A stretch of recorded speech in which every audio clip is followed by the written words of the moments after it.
బాగుంటుంది. కానీ మన వివక్షలే నీ పరిపాలన చూస్తుంటే రామరాజ్యం బతుకుతుంది. ఈ పరిపాలన ఇంకా నరాలు పడ్డది చల్లగా ఉండాలని ఆ భగవంతుడు మొదటారా కోరుతుంది. ఈ ఆశించడానికి ఒకటి ఈ పరోపకార బుద్ధికి సంతోషించవలసింది. కానీ మీ నాన్నగారు మా అక్క సంఘ వారికి ఆశించిన మాన్యాన్ని అకారణంగా తిరిగి తీసుకున్నామంటే నీ వెనుక ప్రబలమైన కారణం నిర్మిస్తున్నాను. మా నాన్నగారు ఆ మహిళని వినిపించారు. 10 మంది పూజారు దేవపాలను వస్తారు. మా నాన్నగారితో అవును, అందుకే ఆ భూమిని కేంద్ర రైతులకు ఇచ్చేశారు. వాళ్ళు లెక్కలు ముక్కలు చేసుకొని కష్టపడి పంటలు పండిస్తున్నారు. అందుకే ఆ 400 ఎకరాల భూమిని పేదలకు పెంచారు. ఒక విషయం, ఆనాడు మీ నాన్నగారు ఉన్నప్పుడే మా అక్క సంఘ వారు ఆ వీళ్ళమ్మ రిజిస్టర్ చేయించుకుంటే నువ్వు ఈ నాన్న మాన్యం తిరిగి తీసుకోవాలా? జైలంపేరు శోభనలు భూసాలు రైతులు పుట్టకుంటుంటే సహించలేదు. చివరికి విజయాలు చెప్పేది అంతకంటే నేను ఏం చెప్పలేదు. అయితే దేవద్రోహం చేస్తావా? దైవాన్ని కంటే మానవ ద్రోహం నేను చేయలేదు. దైవానికంటే ఈ అంకులు గొప్పవారా? పెద్ద పెద్ద దేవాలయాల్లో ఉన్న భగవంతుని కంటే పేదవాళ్ళ హృదయాలు ఉన్న భగవంతుడే గొప్పవాడు. ఇచ్చిన హృదయాన్ని విచ్చపుచ్చేవాడుకున్నా ఉచితాలను దుర్వినియోగం చేసేవాళ్ళు అని నువ్వు అబద్ధం చేసుకుంటున్నావు. అర్థం లేదు. నేను అర్థమే చేస్తున్నా. స్వామి స్వామిని ధిక్కరిస్తున్నా. ఇచ్చే దాన్ని తిరిగి కూర్చున్న అధికారం నీకు లేదు. స్వామి రాము, ఏమైందిరా? నీకేమైంది? చనిపోయింది నాన్న.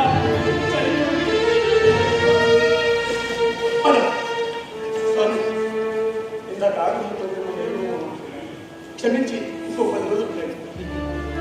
ఏమో అదే అనుకుంటా. అయినా భౌతిక విషయాన్ని బహిష్కరించిన మేము ఈ అల్పమైన విషయం కోసం ఇంతసేపు కఠినంగా మాట్లాడాలి. నువ్వు మాట్లాడు. పిల్లి చనిపోయి ఉంటే ఏమిటా నా ఆలస్యం?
మీరు చేసిన ఈ తొమ్మిలో ఈ ముసలి అవలేడు.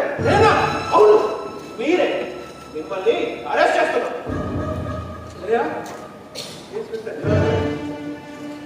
అదృష్టవంతులు, మీ ప్రాణాలకు బదులు ముసలయ్య తన ప్రాణాలను బలిపెట్టాడు.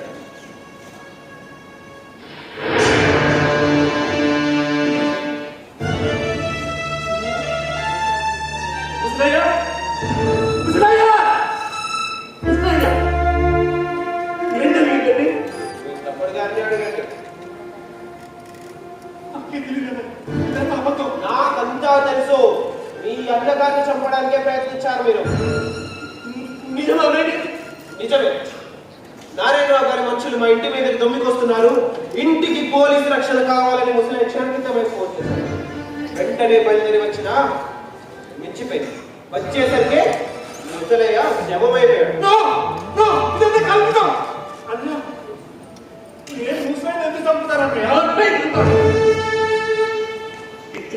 మంచివారు ముసలి ఆ ఎన్నోసార్లు నాకు ప్రాణం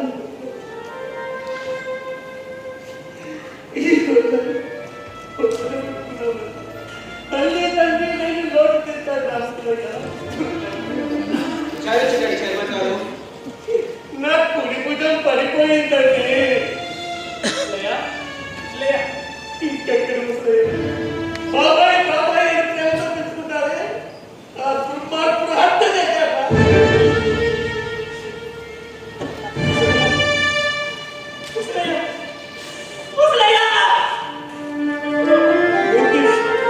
నాకేం తెలియదురా. తెలుస్తుంది. అసలు ఈ సమయంలో ఇక్కడ దేనికి వచ్చారు మీరు? ఇందాక జరిగిన కొట్లాట్లో దెబ్బలు తిన్న వాళ్ళ మనుషులు అన్నయ్య మీకు దొమ్మికి వస్తున్నారని తెలిసి వాళ్ళు రామరామని వచ్చారు. చెప్తావా ఆఖరికి నీకు ముసలే హత్య చేశారు. అన్నయ్య అన్యాయం అంటే వాళ్ళ పనులు వేరు కావచ్చు, కానీ తండ్రి ఒకరు. నీలో నాలో ప్రవహిస్తున్న రక్తం ఒకటే. ఈ హత్య నేనే చేశానని నమ్ముతున్నావా? వాడు తమ్ముట నాకంతా చెప్పాడు. ఈనాడు జరగవలసిన ఈ హత్య ఈనాడు సమయం చూసి చేశా. పూర్తి ఇంతటితో దీనంతా తీరినా నువ్వు కూడా ఇక్కడ పేరెత్త.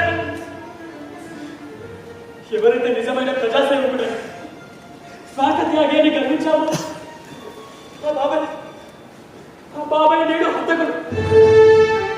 ఎవరైతే నన్ను కన్న తల్లి కంటే ఎక్కువగా ప్రేమించిందో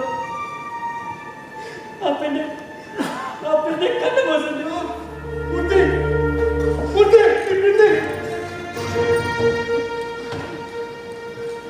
ధర్మమే జయంతి. ఏమిటి ఆయన ఆవేశపడుతున్నారు?